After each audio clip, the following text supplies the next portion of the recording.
unto the churches of Christ everywhere, Encyclical of the Ecumenical Patriarchate, 1920. One of the foundational moments in the modern ecumenical movement is an encyclical letter issued 100 years ago by the Ecumenical Patriarchate on the 1st of January 1920. As its opening words state, it was addressed unto the churches of Christ everywhere and sent as a letter to the leaders of key Christian churches. Its first words are an appeal to love one another earnestly from the heart, quoting from 1 Peter 1:22. Unto the churches of Christ everywhere, Encyclical of the Ecumenical Patriarchate, 1920, love one another earnestly from the heart, 1 Peter 1:22. Our own church holds that rapprochement between the various Christian churches and fellowship between them is not excluded by the doctrinal differences which exist between them. In our opinion, such a rapprochement is highly desirable and necessary. It would be useful in many ways for the real interest of each particular church and of the whole Christian body, and also for the preparation and advancement of that blessed union which will be completed in the future in accordance with the will of God. We therefore consider that the present time is most favorable for bringing forward this important question and studying it together. Even if in this case, owing to antiquated prejudices, practices, or pretensions, the difficulties which have so often jeopardized attempts at reunion in the past may arise or be brought up, nevertheless, in our view, since we are concerned at this initial stage only with contacts and rapprochement, these difficulties are of less importance. If there is goodwill and intention, they cannot and should not create an invincible and insuperable obstacle.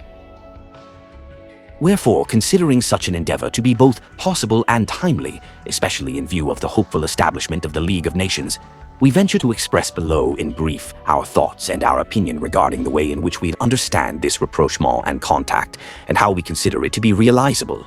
We earnestly ask and invite the judgment and the opinion of the other sister churches in the East and of the venerable Christian churches in the West and everywhere in the world.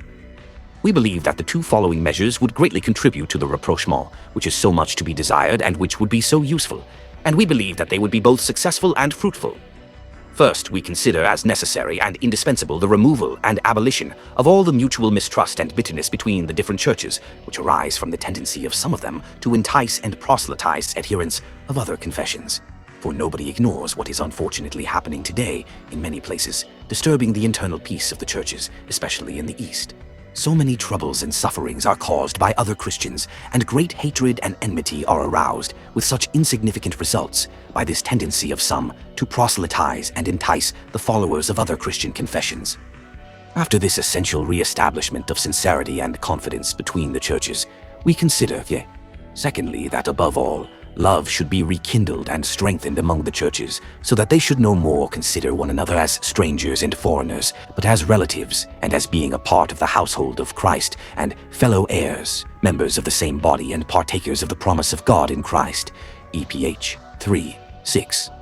For if the different churches are inspired by love and place it before everything else in their judgments of others and their relationships with them, instead of increasing and widening the existing dissensions, they should be enabled to reduce and diminish them.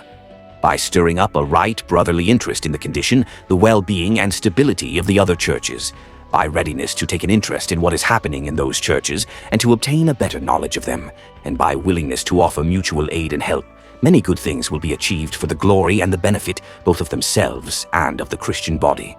In our opinion, such a friendship and kindly disposition towards each other can be shown and demonstrated, particularly in the following ways. A.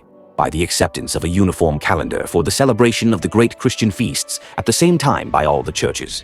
B. By the exchange of brotherly letters on the occasion of the great feasts of the church's year, as is customary, and on other exceptional occasions. C. By close relationships between the representatives of all churches wherever they may be. D. By relationships between the theological schools and the professors of theology. By the exchange of theological and ecclesiastical reviews and of other works published in each church. E.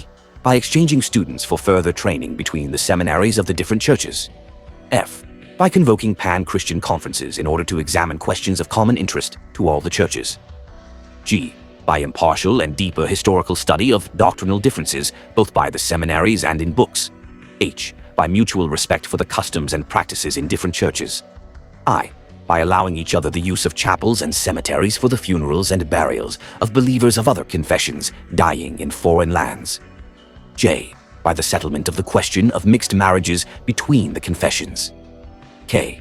Lastly, by wholehearted mutual assistance for the churches in their endeavors for religious advancement, charity, and so on. Such a sincere and close contact between the churches will be all the more useful and profitable for the whole body of the church, because manifold dangers threaten not only particular churches, but all of them. These dangers attack the very foundations of the Christian faith and the essence of Christian life and society. For the terrible world war which has just finished brought to light many unhealthy symptoms in the life of the Christian peoples, and often revealed great lack of respect even for the elementary principles of justice and charity. Thus, it worsened already existing wounds and opened other new ones of a more material kind, which demand the attention and care of all the churches.